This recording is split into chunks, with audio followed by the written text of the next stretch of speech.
Hello and welcome to Lab 18 on electrostatics, which has to do with how positive and negative charges attract and repel. So if I have two negatives, they repel. Two positives repel.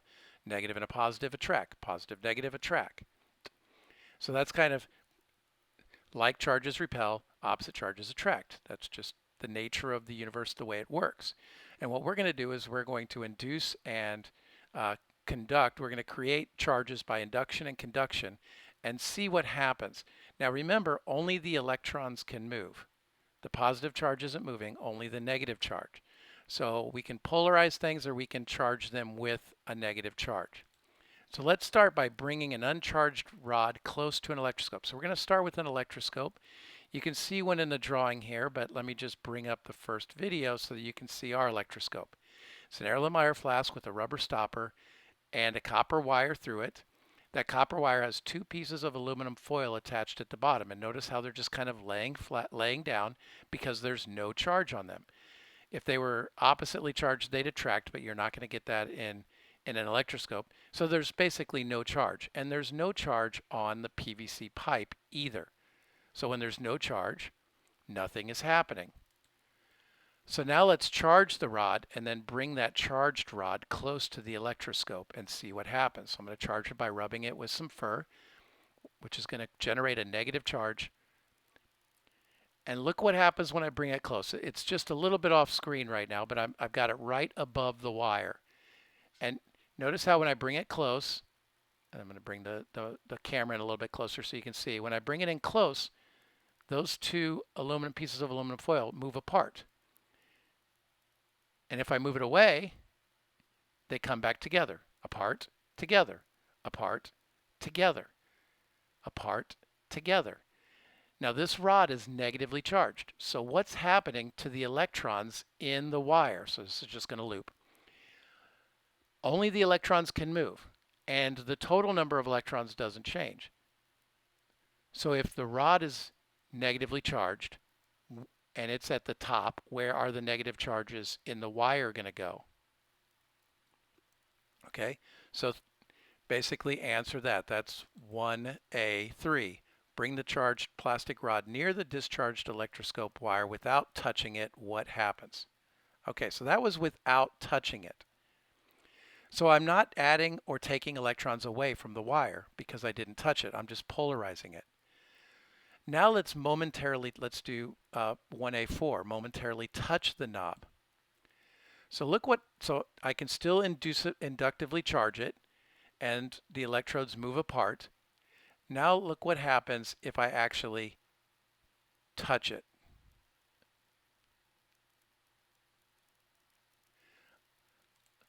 All right, so I'm touching the rod, I'm touching the wire with my finger. And notice how when I do that, when I touch it with my fingers, the inductive charging goes away. So apart, together, apart, together.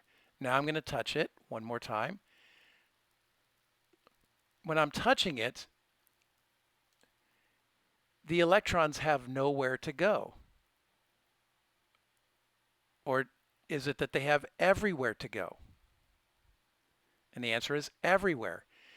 The electrons were being polarized through the wire into the aluminum foil, which was making the aluminum foil repel itself because they were both negatively charged. When I touch it, instead of the electrons going into the aluminum foil, they're going into me because I'm a much larger surface. I can accept much more charge, and the charge will distribute evenly. So explain why I got those results. Where are the electrons? Okay, now I'm going to charge the fur again, but this time I'm going to actually touch. So now I'm going to use conduction, but I'm going to use conduction instead of with my finger transferring it. I'm going to use conduction with the rod, and I'm going to let the rod touch the electroscope. So here it is, and I've charged the rod and I touched the electroscope, and then I move the rod away. Notice how the electroscope is still separated, even though the rod is way over there now. It's not near. There's no secret rod up above. And these two, the electroscope is staying apart until, boom, I touch it. I've drained the electrons back out. So, and I'm going to touch it again, and you'll see when I touch it that it will keep the charge. It will maintain the charge because now the electrons have been added. With conduction, the electrons can actually move. So it's not just polarized. Now I've actually added electrons to the electroscope. So what I want you to do for B5 then, I've kind of explained B1 through 4. For B5, I want you to draw what's happening. In the first drawing, put the negatives on the rod, and then show me how the charge is polarized. You'll need to draw the two leaves on the electroscope so that I know whether you think they're together or apart, and draw where the positive and negative charges are. Then when they touch, understand that the negative charge is going to distribute evenly throughout the entire system. And now we're going to have a net negative charge on the electroscope. Now keep in mind, like let's say in the first drawing I have 8 negatives and 4 positives. That's 4 extra negatives. However many positives or negatives I have in this second drawing, there need to be 4 more negatives than positives. If it's only 4 negatives, then so be it. If there are 5 negatives, there needs to be 1 positive. And how are those negatives and positives going to be distributed before I touch and after I touch? That's what I want you to do. And as I already said, you can remove the charge by touching it. Why does this work? Where are the electrons going? Okay, so the electroscope works really well. It always works every year. The one thing I always have trouble with are the pith balls. So I'm going to produce a negative charge with pith balls. Okay, pith balls are just little balls that can be statically charged. And I was having a lot of problems with that. Now I'm going to pause this because keep in mind that right now my PVC pipe is not charged. So there's not much interaction, but there was a little bit of movement. And that suggested to me that maybe these pith balls were not neutral. Maybe they had a slight negative charge on them. So I'm going to negatively charge this PVC pipe. And then I'm going to bring the PVC pipe near what should be neutral pith balls. And if that were the case, they should be attracted. But watch what happens instead. They're being repelled. Now, if these were uncharged, then they would be polarized and they'd be attracted. So, I mean, this is not the answer to part 2. What this told me was that my pith balls were statically charged and I needed them to be neutral. So I switched over to some pieces of cork that I knew were neutral. And now I move that same charged PVC pipe near these. And now look what happens to them. They're becoming polarized and they're actually being attracted to the negative charge. And pretty strong. Electrostatic forces are strong. So that's 2C. Now 2D says to touch them. After they touch, they should now both be negatively charged. And they should sort of repel each other, which these did not want to be moved close to one another. They were kind of staying apart. I did get them to touch at one point, I think, once I discharged that. I kept trying to discharge it. But the one wasn't really doing anything. So let me tell you what should happen. Normally, after they touch, they should acquire a charge when they touch. And if they acquire a charge, they should now both be negatively charged. Of course, I touched them there. But once they're both negatively charged, they should actually repel each other. And I've had this work many times. But I think that there was just so much static discharge in the air that day that I could not get them to repel each other. So what should happen in 2D, let the pith ball momentarily touch the ebonite rod. What is the result? Well, when they touch, they should be attracted. So that's 2E. 2D. Then 2E, explain the movement of the pith ball. Does it stick to the rod? Yes. Is it repelled to the rod? Do they move in? What should normally happen is after they both acquired a negative charge and I move the rod away, they should repel each other. I didn't quite see that. It might have been happening, but there just wasn't enough of a repulsion to actually see. Maybe I needed them to be a little bit closer together, but you can see that that's not really happening. They're not really being repelled. So for 2E, I just want you to explain what you see in this video happening after I touch them. So that's 2C, and that's 2D. You can see that they're sticking to it.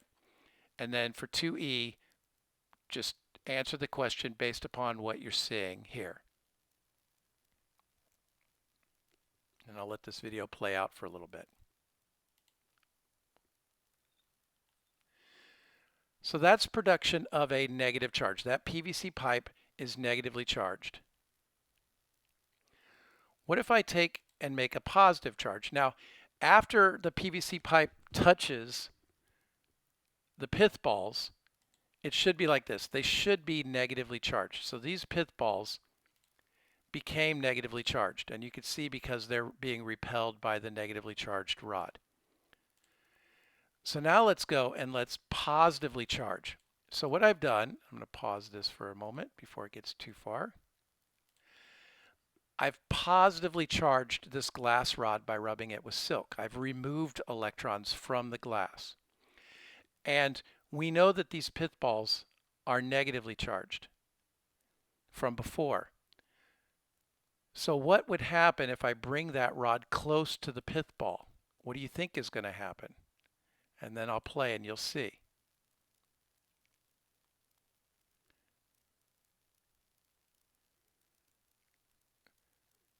Now I'm trying my best not to let it touch, and notice how I have to keep moving the glass rod farther away because, you know, they're being attracted.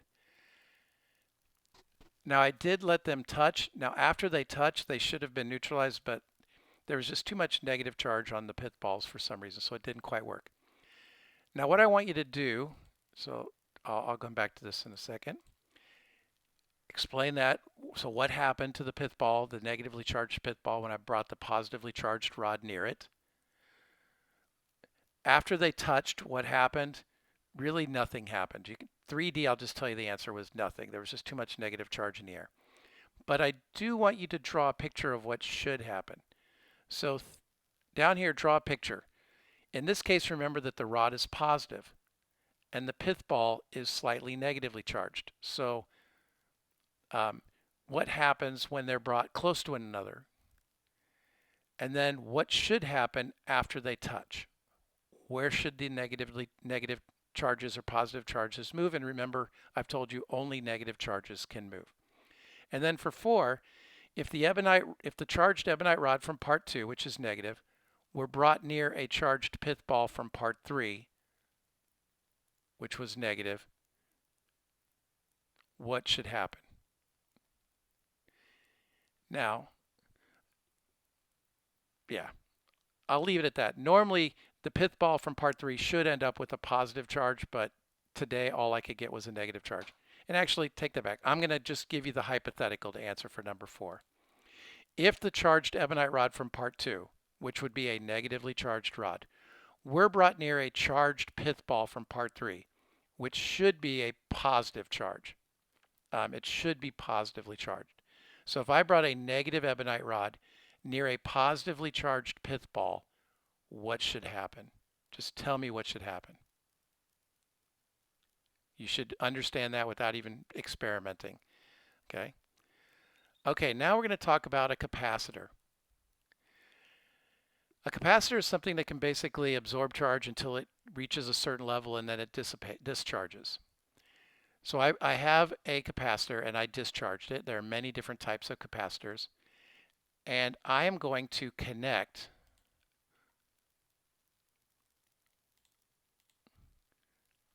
I'm going to connect a capacitor to my electroscope.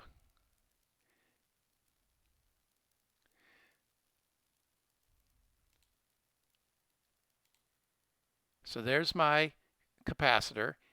I've soldered one end of the wire to the capacitor, and the wire is it's a shielded wire, but I've rubbed off the shielding on both ends, and you'll see that the other end of the wire, a different wire is soldered to the other end of the capacitor, and one end of the capacitor is attached to the wire, but the other end of the capacitor is not. So I have an uncharged, so I'm going to charge this PVC pipe, and I'm going to bring it near, and you'll see that it's creating a charge, not as good as before, but it's still inducing a bit of a charge. Okay, but now I'm going to touch it, and you'll see that they're pretty far apart now. It's hard to see from the glare, but they are apart. And what I'm going to do is I'm going to touch the other end, and I'm being careful not to touch anywhere else. I'm going to touch the other end of the capacitor to the wire. And what you'll notice now is that